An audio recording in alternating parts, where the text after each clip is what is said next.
Okay, this is our first test of the airsoft grenade.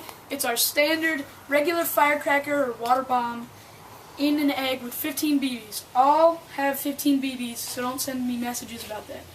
Here we go. This is the smallest explosion we have, acting as our control experiment.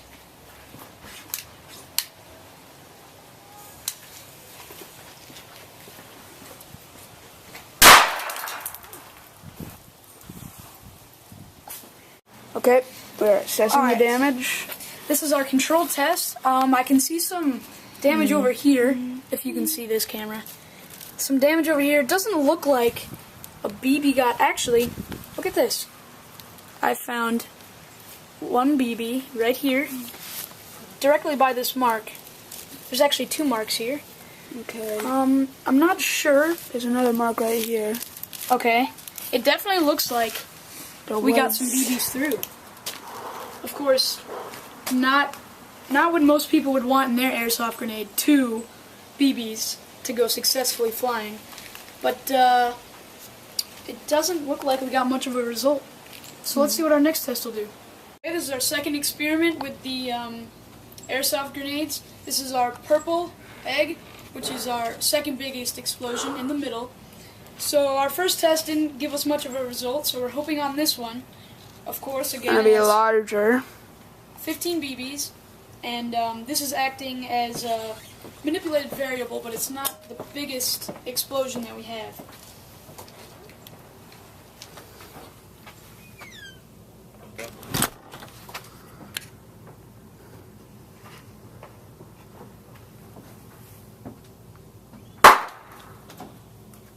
Alright, this is the results of our second airsoft grenade, our medium explosion.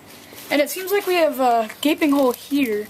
I'm not sure what exactly caused that. I don't see much of any remains. Although it doesn't seem to fit a BB's description of going there. So I would expect it to be part of the egg that went through there. I don't see many other holes. I mean, there's a couple of slits. Nothing really to... And there's also a purple shell right here on the ground, which is about a good three yards. I was gonna say 3 yards probably. So a couple purple pieces. Since there's no hole on this side, we just assumed that it might have bounced up, hit the deck, or just bounced over there. So basically it. Okay, this is our last and final test of the airsoft grenade. This is gonna be our biggest explosion with, again, 15 BBs inside. Please also note that we are taking every safety precaution, like glasses and all kinds of things, to make it safe for us to do this when lighting explosives. So this is our last test, and hopefully we'll get a big result.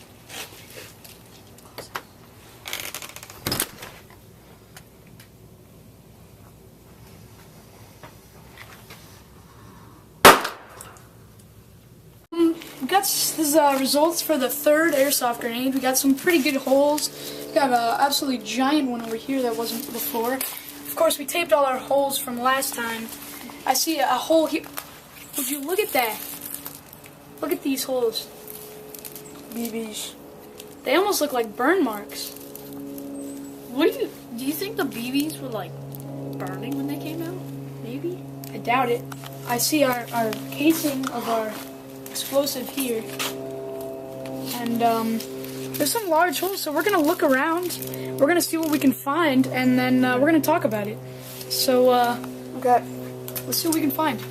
Okay, so this right here, what you see on this table, is the yellow, the purple, and the pink scraps. The pink is our control, purple is the medium explosive, and the yellow is the large M95 explosive. Now, these are the scraps that you did not see. We searched all over the place to find these, and you'd be surprised. Some of these were tens of feet away. It's amazing, and if you really know the size of the explosives, it's amazing because our pink was our control, and you can see that they have the biggest pieces. I mean, this was the smallest explosive, and it's almost easy to tell because we have half of it right here, unbroken. And then when we move on to our larger explosives, This broken one, up. not fully half, still got some big pieces, but smaller than these, of course. Yeah. And then we move on to our largest And explosive. this isn't even funny. Look at this. It's Look, very. I mean, It's easy to tell the order in which explosives go from small, medium to large, and it's really amazing. Yeah.